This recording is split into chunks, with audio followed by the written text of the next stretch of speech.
هنجح. انا مش نايمه بس تمام ان شاء الله هشد ادرينالين. دلوقتي احنا هنعمل معاكي مسابقه، بما ان كانت افلام بقت اونلاين اوكي. على موقع يكسب والناس ممكن تلعبها اونلاين. ماشي.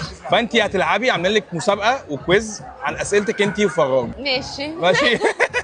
هنختبرك فيهم ان شاء الله هنجح. 5 اسئله بس بس كل سؤال 10 ثواني. انا مش نايمه بس تمام ان شاء الله هشد ادرينالين. يلا يلا موبايل معاكي اهو. انضم والعب ولا اعمل ايه؟ انضم والعب. سؤال اول. محمد فراج شارك في فيلم رهينه فمن كان احمد عز. بسرعه. حلو. من هي بطلة شراكة محمد فراج في فيلم القشاش؟ حورية فرغلي. سان شوقي شاركت في فيلم تراب الماس، وما هو اسم الشخصية التي قدمتها؟ كانت اي ثينك ناهد. لا سارة. بسرعه. ناهد.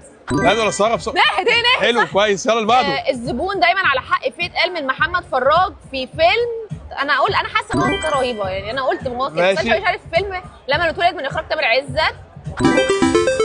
ما تهزريش. ورينا الموبايل كده. على فكرة بجد والله. تمام الحمد يا لله. نهار ابيض. انا قلت احنا هنرجع بالماضي وجراحه واخاف بقى وانا في بداياته ما اعرفش حاجه. دي السماعه اللي انت كسبتيها تحفه. بس شكرا جدا ليكي. لا بس عاش. بس رايك في الاسئله؟ لا اسئله لذيذه والله. بجد سهله والله. سهله بس هي كانت اتبسطنا قوي والله. فيري جو. ثانك يو سو ماتش على السماعه الحلوه دي.